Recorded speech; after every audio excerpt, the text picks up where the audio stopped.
අදත් මගේ යාළුවෝ හැමදාම පිළිගන්න අලුත් වීඩියෝ එකකට. අද මම කතා කරන්න ආවේ ඔයාගේ නොටිෆිකේෂන් බාර් එක. නැත්නම් අර ෆෝන් එකේ උඩින් පල්ලයට ඇද්දම තියෙන නොටිෆිකේෂන් බාර් එක ලස්සන කරගන්න ක්‍රමයක් ගැන. ඇත්තටම මම Apple ෆෝන් වල දැකලා ඇති එක ඊටාම ලස්සනට තියෙනවා. ඒ වගේම අපේ Android ෆෝන් එක නොටිෆිකේෂන් බාර් එක ලස්සන කරගන්න ක්‍රමයක් ගැන තමයි අද මම ඔයාලත් එක්ක කතා කරන්න ආවේ. ඉතින් දැන් යමු අපි වීඩියෝ එකට. ඉස්සෙල්ලා මාද තියෙන්නේ Play Store එකට ගිහිල්ලා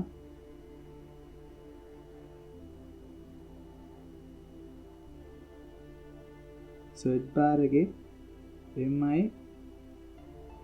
control center කියලා search කරන්න. ඉතින් ඊට පස්සේ ඔයාලට මෙන්න මේ වගේ app එකක් එනවා. මේ විදිහට අපිට බලා ගන්න පුළුවන් එක. ඉතින් දැන් තියෙනවාට මේක ඉන්ස්ටෝල් කරගන්න. මේක MB 6ක app එකක්.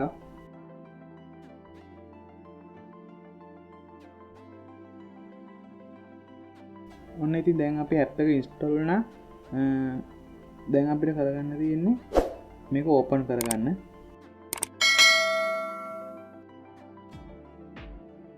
මේ විදිහට app එක ඕපන් වෙනවා.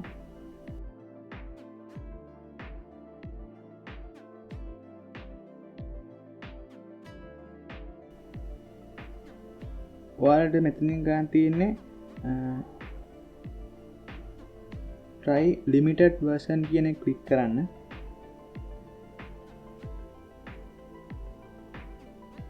ඊට පස්සේ අපි මේවට මේ විදිහට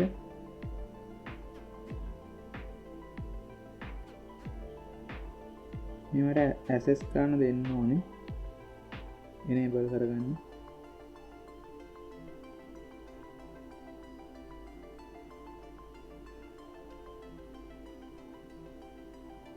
ඊට පස්සේ notification වලට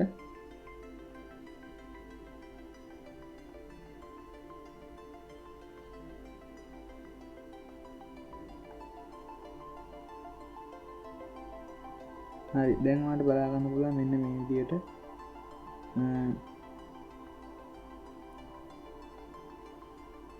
ඔයාගේ notification bar එක ලස්සනට ඇරිලා තියෙනවා.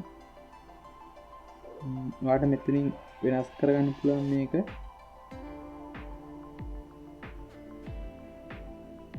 මේ විදිහට හදා ගන්න පුළුවන්.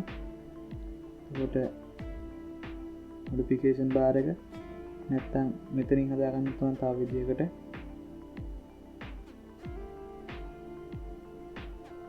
ඔයාලට මෙන්න මෙතනින් හදා ගන්න පුළුවන් කොයි විදිහටද එන්න ඕනේ කියලා notification වලට පොඩි ඉඩක් control කරන තැනට ලොකු ඉඩක් විදිහට මේ විදිහට එළිය අඩු වැඩි කරන්න පුළුවන්.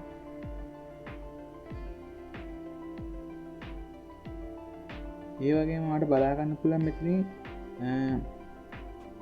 ඔයාගේ ෆෝන් එකේ කොච්චර data use කරනවද කියලා මෙන්න මේ තැනින්.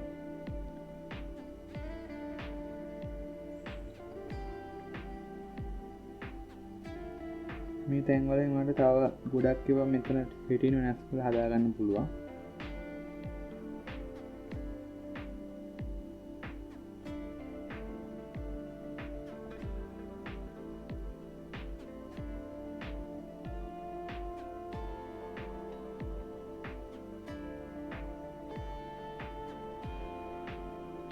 දැන් මම මේකෙන් අයින් වෙලා මගේ notification bar එක මොන වගේද කියලා බලනවා. ඉතින් ඔයාලට බලා ගන්න පුළුවන් ලස්සන විදියකට මේක හැදිලා තියෙනවා. අපි මේකෙන් අයින් වුණොත් එහෙම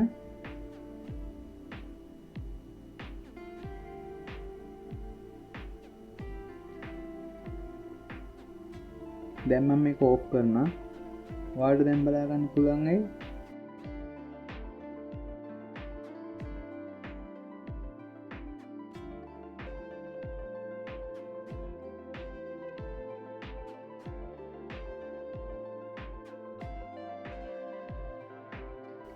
දැන් ඔයාලට බලා ගන්න පුළුවන් මගේ notification bar එක ඉස්සෙල්ලා තිබ්බේ කොහොමද කියලා. ඒ වගේම ආයි MI control center එක on කරාම කොහොමද කියලා බලමු.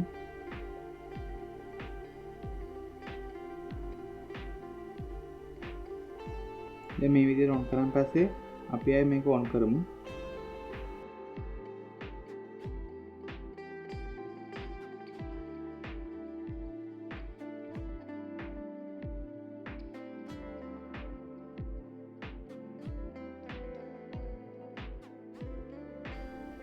ඉතින් ඔයාලට දැන් බලා ගන්න පුළුවන් මගේ notification bar එක ඉස්සෙල්ලා කොහොමද තිබ්බේ ඒ වගේම දැන් කොහොමද තිබ්බේ කියලා.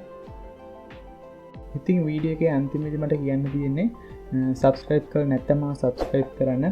ඒ වගේම ප්‍රශ්නයක් තියෙනවා නම් comment කරන්න, like එකක් දාන්න, share කරන්නත් අමතක කරන්න එපා. හම්බෙමු තවත් අලුත් වීඩියෝ එකකින්.